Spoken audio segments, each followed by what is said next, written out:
तो हेलो मेरे class 10th के स्टूडेंट। तो आज का जो वीडियो है बहुत ही ज़्यादा इम्पोर्टेंट है और बहुत ही ज़्यादा इंफॉर्मेटिव है। रीजन मैं आप लोगों का भारतीय भवन का, ठीक है, भारतीय भवन का जो भी क्वेश्चन आंसर है, चाहे वो अति लघुत्तरीय है, चाहे वो लघुत्तरीय है, चाहे दीर्घोत्तरीय है, सारा को मैं एक एक क्वेश्चन में लेकर के कंप्लीट करवाने वाला हूं।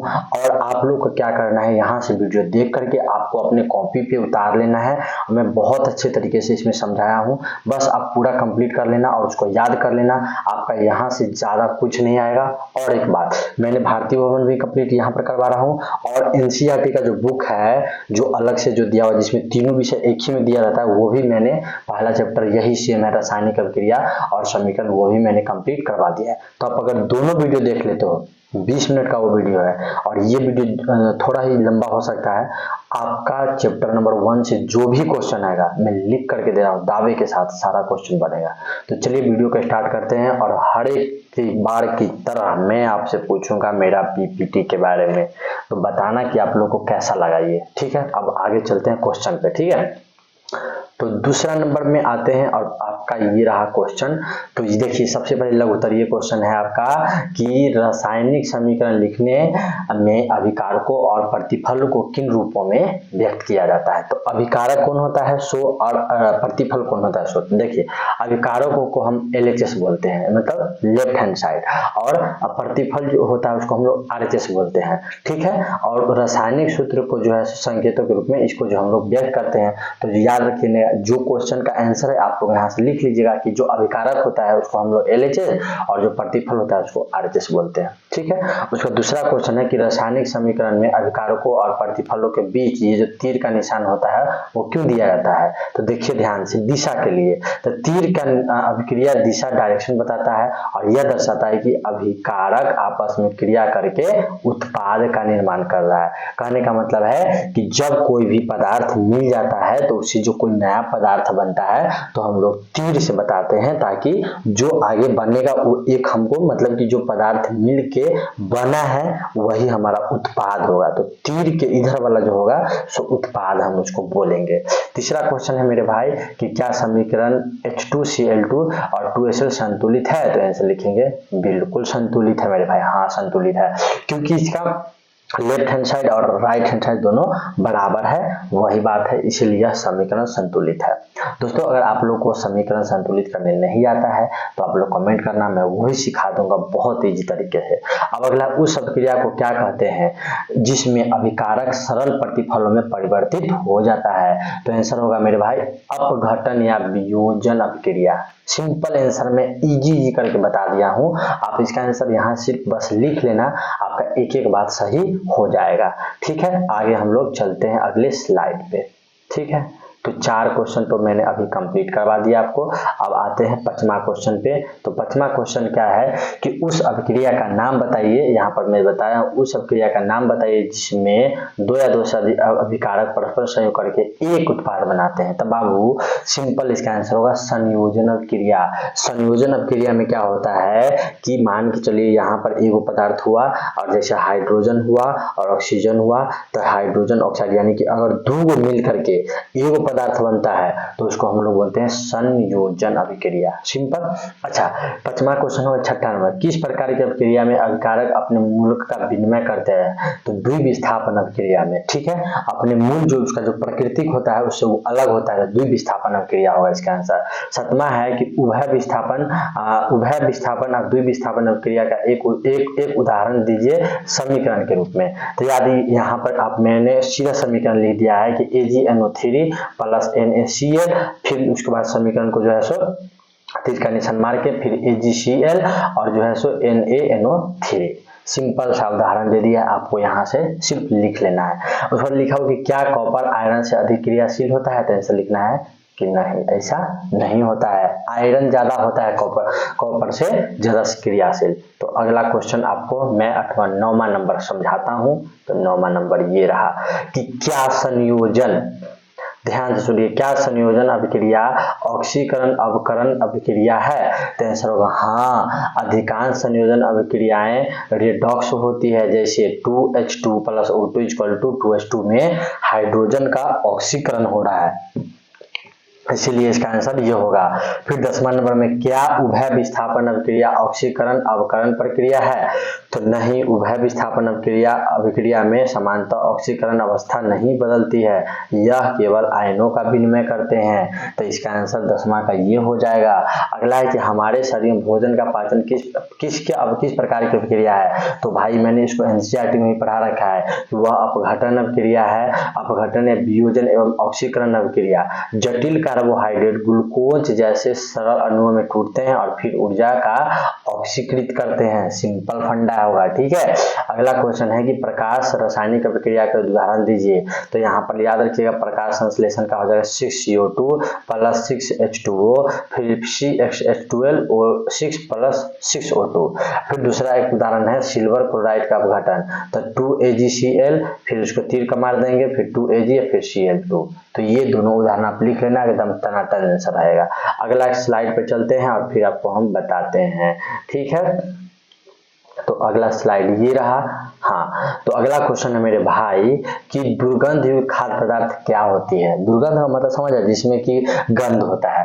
तो ये आंसर लिखना है कि जब वसा तेल युक्त खाद्य पदार्थ हवा के संपर्क में आकर ऑक्सीकृत हो जाता है, यानी उसमें ऑक्सीजन मिल जाता है तो हो जाता है, तो उसका स्वाद गंध में बदल जाता है। इसे विकृत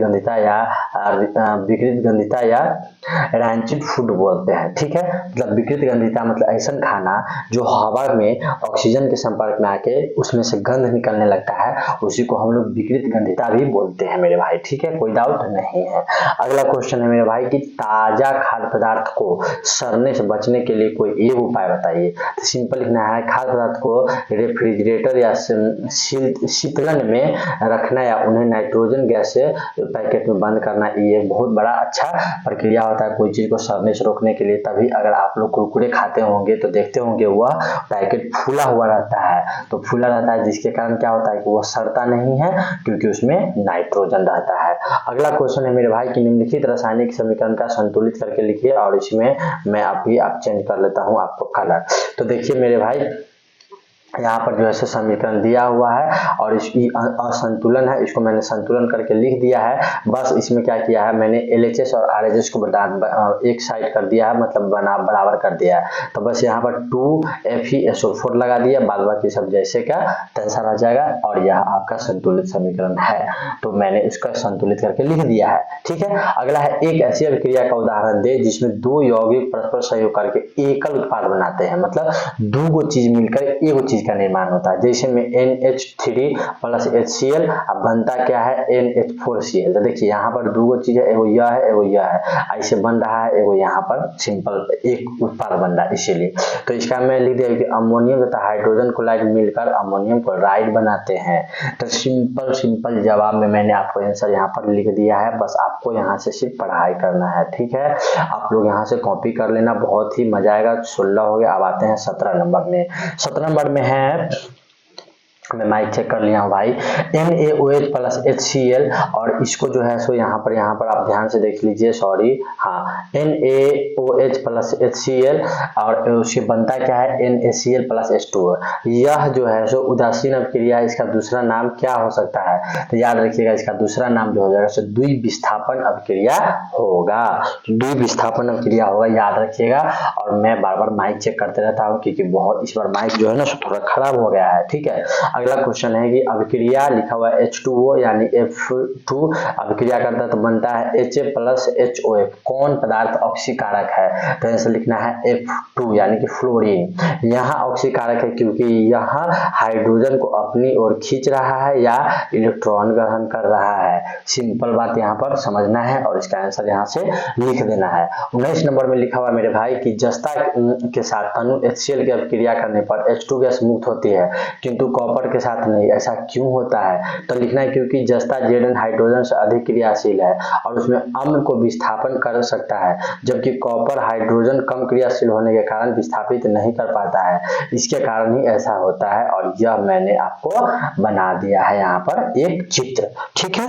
तो आप लोग को अच्छे से समझ में आ रहा होगा। 20वां क्वेश्चन है कि पेट्रोलियम गैस का प्रमुख अवयव कौन सा है? तो आंसर लिखना ब्यूटेन, C4H10, ठीक है, कोई डाउट नहीं है। तो यहाँ पर आपका अति लोकप्रिय 20 का 20 प्रश्न खत्म, एकदम रापचिक स्टाइल में।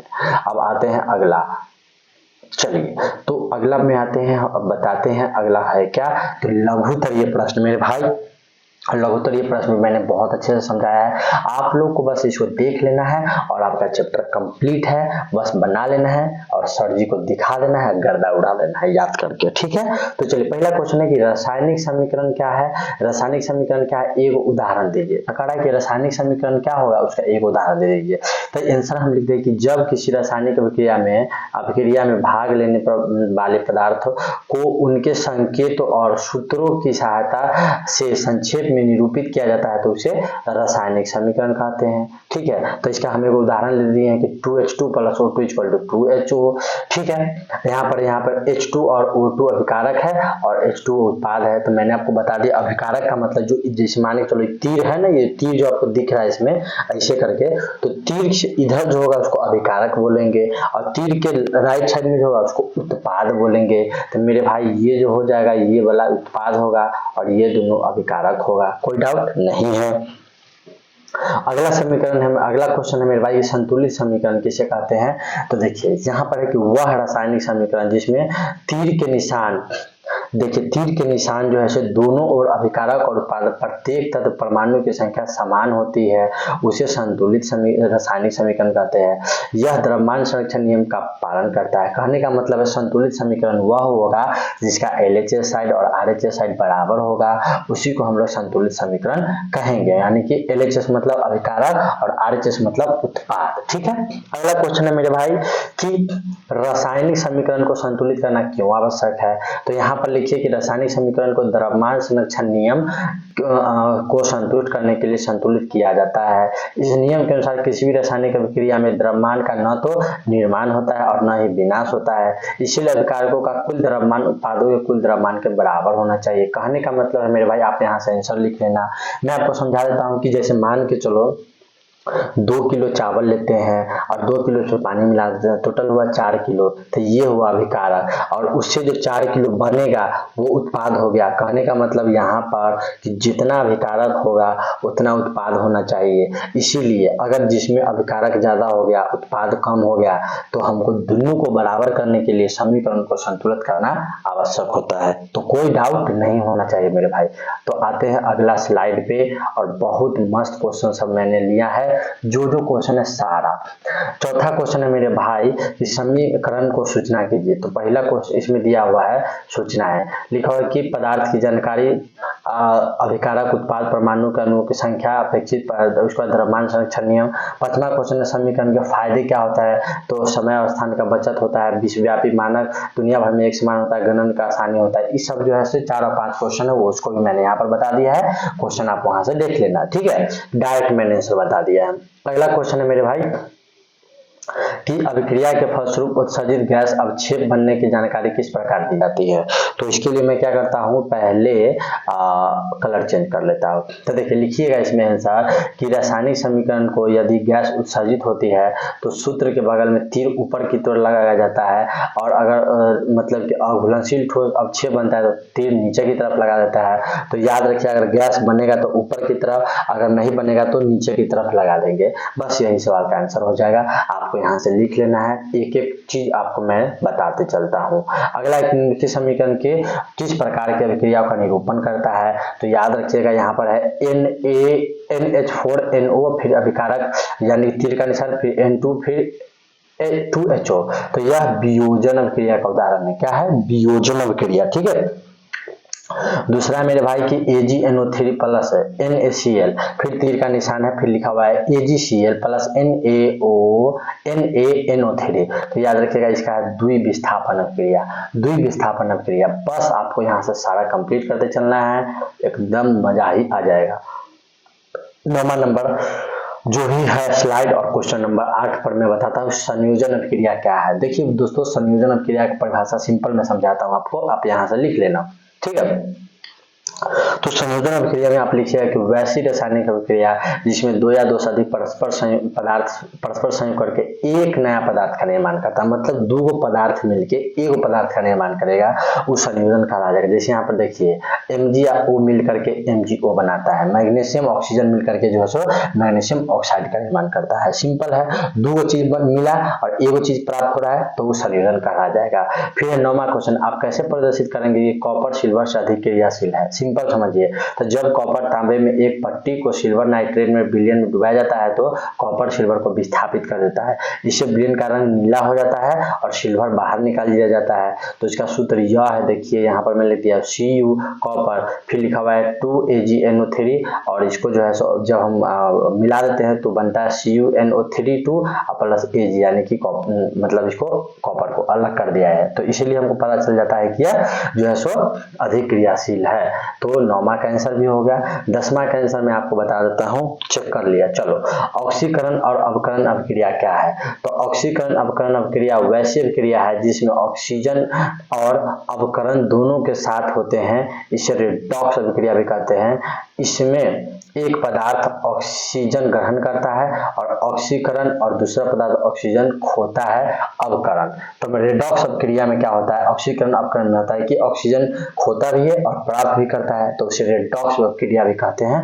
तो यह जो है सो आप इसका आंसर यहाँ से लिख लेना, एकदम परफेक्ट आंसर हो जाएगा। ठीक है, अगला क्वेश्चन है भाई कि निम्नलिखित में कौन सा संयोजन कौन विस्थापन है, उसको आपको पहचानना है। तो संयोजन का मतलब मैंने क्या बोला था कि दो गो मिलके एक प्राप्त होता है। चलिए यहाँ पर आप ध्यान से देखिए कि यहाँ पर विस्थापन अभिक्रिया है, पहला पता है विस्थापन में लिखा हुआ कि KBr प्लस Cl2 बन रहा है, फिर दो गो तो 2KCl प्लस Ca, तो इसको हम लोग विस्थापन बोल देंगे, और Fe प्लस H2 इससे एक बन रहा है तो ये हो जाएगा संयोजन। ठीक है, तो सिंपल है। वियोजन में क्या हो जाएगा कि दो गो मिलकर के दो से अधिक उत्पाद का निर्माण करेगा, संयोजन में दो गो मिलकर केवल एगो का निर्माण करेगा। बस यही बात को ध्यान में रखना है, आंसर तो आपको मैंने यहाँ पर बता ही दिया है। अगला क्वेश्चन है ये, तो 12 नंबर क्वेश्चन है मेरे भाई कि उदासीनीकरण किसी अवक्षेपण अभिक्रिया का वर्णन करे। उदाहरण सहित किसी अवक्षेपण अभिक्रिया का वर्णन करे। तो वैसी अभिक्रिया जिसमें कोई प्रतिफल ठोस के रूप में विलयन से पृथक हो जाता है उसे हम लोग कहेंगे अवक्षेपण कहते हैं। ठीक है, उदाहरण में हो जाएगा सोडियम क्लोराइड और सिल्वर नाइट्रेट की अभिक्रिया। तो सोडियम क्लोराइड NaCl और उसके दोनों को मिला देंगे AgNO3, तो बनेगा क्या, तो AgCl और NaNO3। तो यही बात आपको यहाँ से लिख देना है, बस कंप्लीट।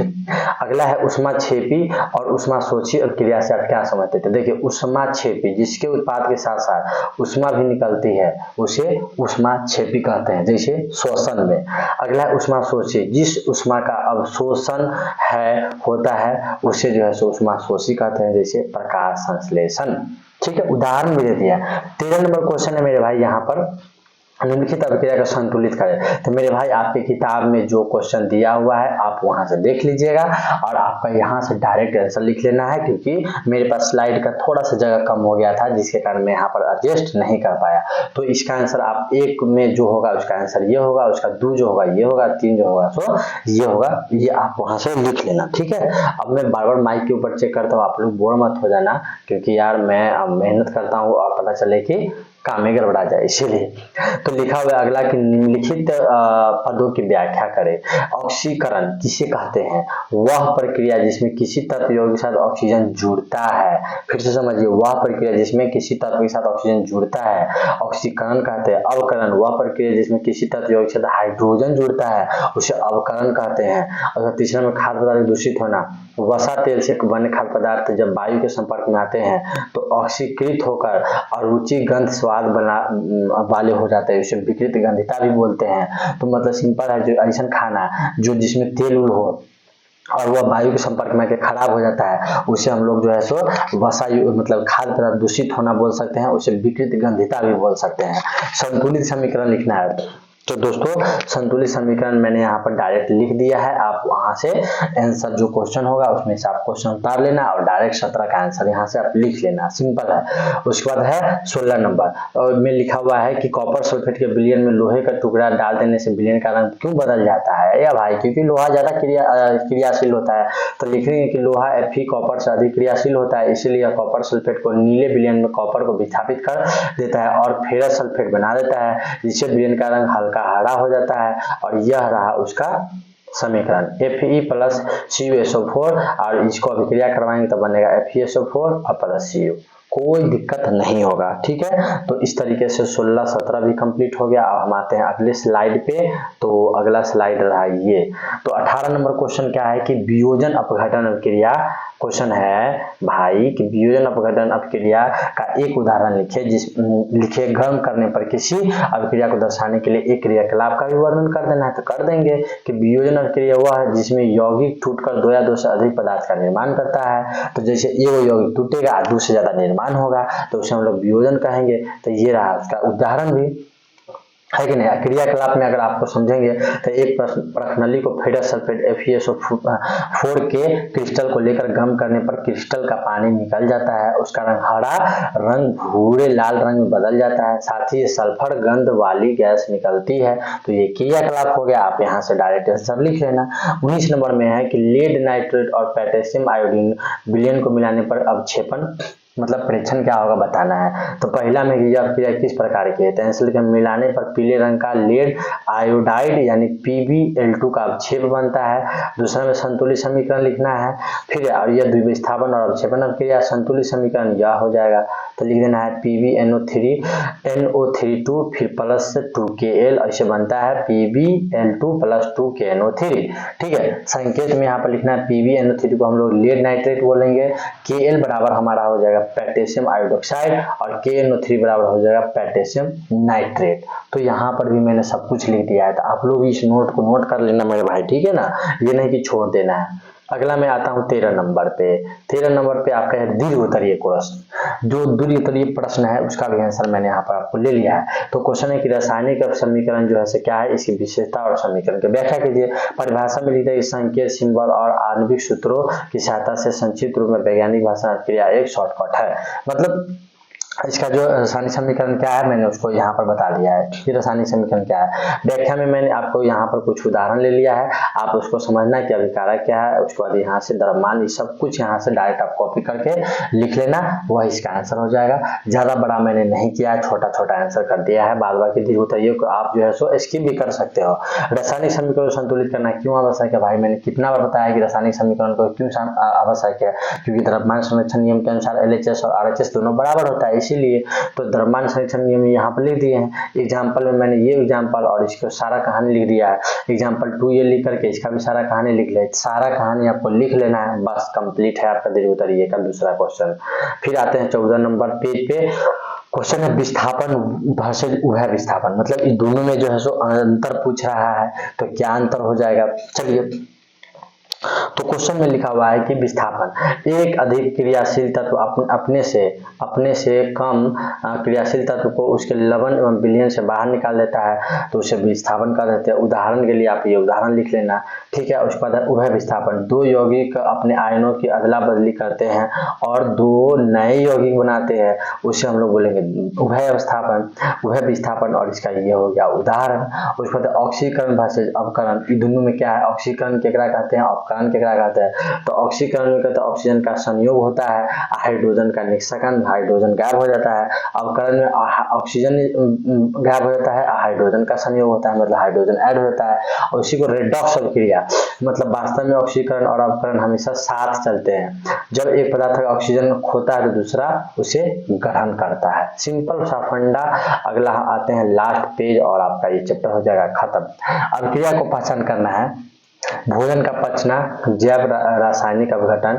उसके बाद यहाँ पर लिखा हुआ है भोजन कार्बोहाइड्रेट शर्करा ग्लूकोज का टूटा ऑक्सीकृत होता है। फिर लिखा हुआ है Fe+ से CuSO4 विस्थापन, लोहा कॉपर को जगह लेता है। फिर उसके बाद CaOH2+ HCl तो यहाँ पर उदासीनीकरण होगा, क्षार प्लस लवण, यही बात मैंने लिख दिया है। CuO प्लस H2 यानी कि रेडॉक्स, और यहाँ पर इसके बारे में मैंने लिख दिया है। छठा में लिखा हुआ है क्या होता है जब जिंक प्लस कॉपर सल्फेट को जब हम मैच करते हैं तो जिंक सल्फेट बनता है और तांबा नीचे जम जाता है। निष्कर्ष जिंक कॉपर से अधिक क्रियाशील होता है। एग्जाम्पल 2 में है कि अगर सिल्वर प्लस कॉपर सल्फेट में कोई बदलाव नहीं होगा, निष्कर्ष चांदी कमजोर होता है, तांबे नहीं निकल जाते। वही है पोटेशियम में लिखा हुआ। तीसरा में है कि potassium iodide plus lead acetate गहरे पीले रंग का पाउडर अक्षय बनाता है, और लेड आयोडाइड समीकरण भी मैंने यहाँ पर लिख दिया है। बस इससे ज़्यादा आपको कुछ नहीं पढ़ना है। जो जो क्वेश्चन है आप लोग वहाँ से बुक से उतार लेना, और जिसका आंसर इसमें आंसर सबका दिया हुआ है, क्वेश्चन आप अपने बुक से उतार लेना, बहुत का 2-3 का। ठीक है, अब आप लोग बताना कि वीडियो कैसा लगा, और कमेंट जरूर करके जाना भाई कि किस तरीके का वीडियो आपको और चाहिए। ठीक है, नेक्स्ट वीडियो में मिलते हैं।